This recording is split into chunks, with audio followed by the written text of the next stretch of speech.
Colonization, the boogeyman of mainstream gaming journalists. In truth, they have a lot of boogeymen. Wait. Boogie people. Sorry, I probably just triggered half the professional media scene.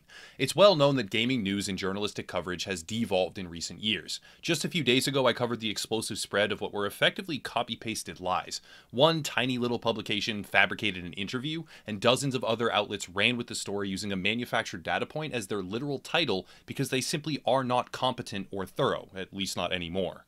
That's beside the point though. The topic today is colonialism and how the near fanatical hatred of this topic has completely blinded gaming media to the point where they largely disregard game quality, game mechanics, or even player experience in favor of a somewhat delusional fixation on specific terminology, historical references, and how those factors relate to subjective personal feelings, or political correctness as a whole. This has been an ongoing process. The trend did not simply emerge from the ether a few days ago, but to really underline my point, I will focus for now on a review article that was posted by Kotaku at the end of January. The review pertains to a game called The Savage Planet, and the subject matter is probably really easy to guess. For a couple of minutes, the reviewer, Paul, Paul, does in fact discuss the game itself. For 1 minute and 38 seconds, give or take, he talks about things that matter, combat mechanics, world building, etc. But then, with not even 2 minutes of discussion pertaining to factors that players truly care about, he takes the plunge. The rest of the article in its entirety, some 7 minutes or so worth about, simply pertains to the word savage. I'm not kidding. The word savage. The mere fact that this term has been utilized in the game title and the historical offenses associated with it entirely consume both the review and the article, derailing any value the piece could have had and turning it into a crash course in sensitivity delusion so pathetic it actually lowered my resting opinion of Kotaku. I didn't even think that was possible at this point.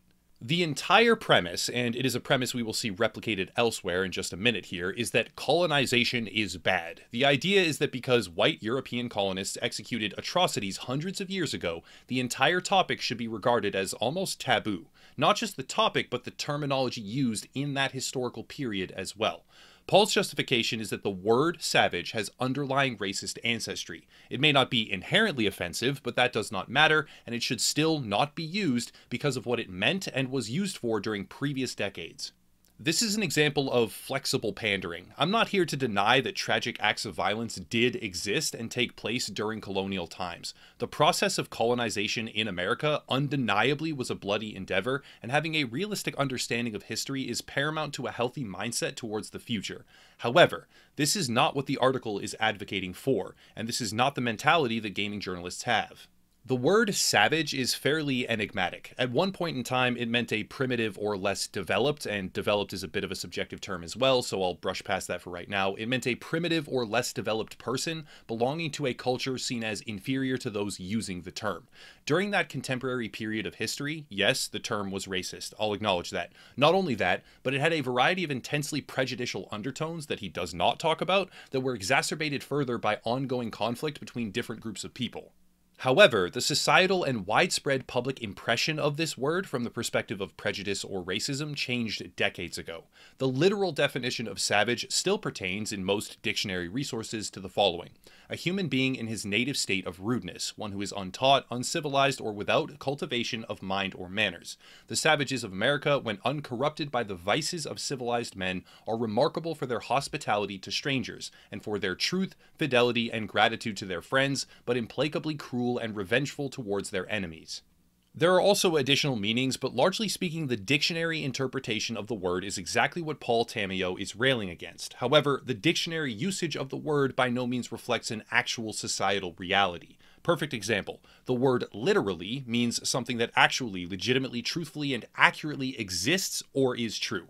I am quite literally a YouTube creator, would be an accurate usage of the word. Except that's not how the word is used, at least not generally speaking. It can be true that people use the word literally in a correct fashion, but more often than not it is used in a hyperbolic sense. It's literally the worst thing that ever happened to me, or he's literally an asshole. Both of these sentences are wrong. The first could be true, I guess, but it's usually not. And the second is actually comedic if you think about it, because for someone to literally be an asshole, well, that's absurd.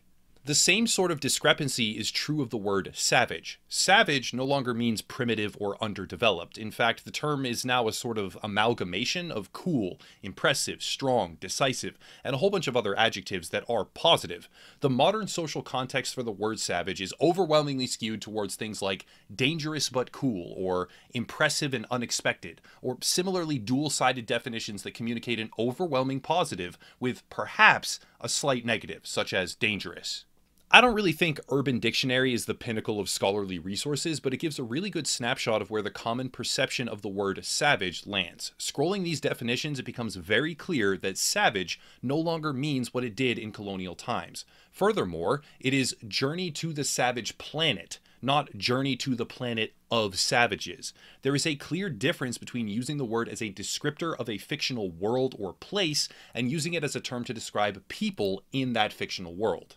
The game's dev team defended this. Paul Tamio sort of acknowledged it, but yet the article remains as a condemnation of the word's previous meaning from hundreds of years ago, citing examples such as 2018's The Quiet Man, where a group of people in a gang are described as the savages. But again, that is an entirely different usage of the word and not applicable as a comparison to the savage world. But anyway, that's just one example. Next, we have Eurogamer. Eurogamer is somewhat famous for their hardline stance that journalistic objectivity is not their priority. Rather, they deliberately wish to use their platform to push activist causes. Honestly, that's fine. It's their choice. But when it comes to the demonization of colonialism in video games, it gets hard to ignore their asinine positions. The example for today is Amazon's new MMO, which is set to launch later this year, and it's actually not that far off, and I'm pretty excited for it. It looks kind of interesting. At the very least, I'll be checking it out. I'll definitely cover it. But anyways, the article is titled, "We Talk to Amazon About Its New World MMO and the Problematic Associations." The colonialism stuff, there's no way to tell that story in a good way.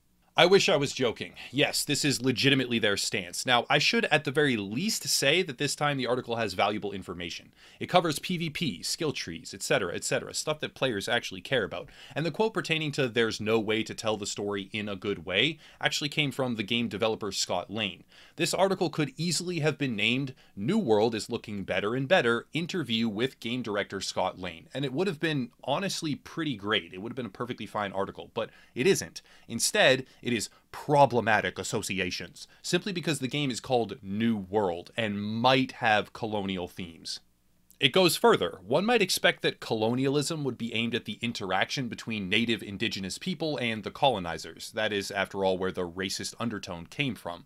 But no, miraculously, even a game like Monster Hunter comes under fire, because in some sort of sickly, diseased fantasy land where these journalists live, entering a habitat and killing invasive monster species, as per the lore of Monster Hunter, somehow comes back to the idea of colonialism is always bad.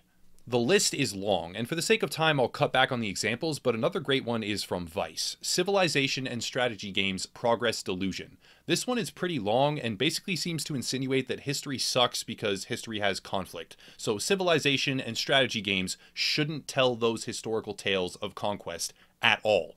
I can't really decipher the motivation here. It seems like the author wants there to be no conflict, or no winners and losers in history. They disagree with the idea that these things happened at all, so they don't want strategy games to show it, ever.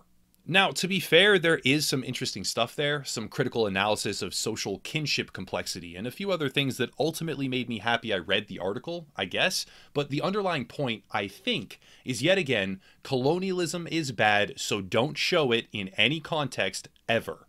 This is delusional, this is pathetic, and worst of all, this feeds right into the accusation that political correctness is a moving goalpost that just disintegrates whatever it touches and undermines the very fabric of healthy discourse, artistic expression, and a whole bunch of other things that would be an entirely separate video if I decided to cover it. Colonialism is not inherently a replication of what happened between English settlers and Native Americans, at least it doesn't have to be. Journalists are so steeped in their modern political fanaticism that they cannot even distinguish between the concept and the weaponized historical examples used to shame political rivals in today's dog-eat-dog, victim Metacritic score social climate. Without colonization, the world we know doesn't exist, period. Colonization happened. It will continue to happen. And to try to strip it from the titles, the subject matter, or the gameplay loop of all video games does nothing but reinforce how sickly delusional and controlling the politically correct demographic really is. Colonization can happen with sci-fi themes, such as the Savage Planet. It could happen with totally abandoned worlds, or worlds that have no autonomous human life. Would that then also be taboo, because we are colonizing the plants, and the plants have feelings too, so we cannot go to that world because colonialism is always bad? We must all stay in our little designated bubbles? I don't know where the line is because there is no line. It's flavor of the month, or the year, or whatever it may be. Pacifism in video games has a tiny little demographic fan base, but by and large, it doesn't sell. Expanding territory is an integral component of many titles because earning more, conquering more, progressing further, etc. is a vastly appealing playstyle. The reality that these journalists live in, it doesn't exist. It certainly doesn't and won't exist in video games, because if it did, you would log into a little vegan life simulator where you drink a kale smoothie and then go to bed. But eventually, we wouldn't be able to offend the kale or hurt the kale, so you wouldn't even have the smoothie. That's the whole game. Colonialism is a boogeyman of gaming journalists because they fixate on what it meant, not what it means now. They ignore the literal application of it in any given game and instead focus on what it meant before, and how we can never show, recreate, commentate on, or interact with material that was offensive or tragic at any point in history. It's the same sort of premise behind extra credits and their whole, "You didn't ask for this, you didn't choose this, but now you're a Nazi." It's delusional safe space garbage, and it's unsustainable, because caving to it would mean a domino effect of whatever offends them today being torched until we all just lay silently like dead fish, hoping to not offend anyone ever. The point is, colonialism existed. Get over it. It existed, it happened. There are video games where you create an empire, and they are fun. It's not a visceral attack on the people. It's not disrespect aimed at the families, villages, and cities that were impacted centuries ago. It's a simple video game utilizing the most meaningful inspiration and subject matter in existence, which is cataloged history. Gaming journalists need to take a step back and realize that they haven't just strayed from the path. They are 6 miles into the woods with no supplies, no compass, and it's getting dark out. Turn back. That's it for today. If you want to support, there are links down below, merch, Patreon, Twitter, etc., but I'll cut it there and stop rambling. As always, thank you all for watching, and have a nice night.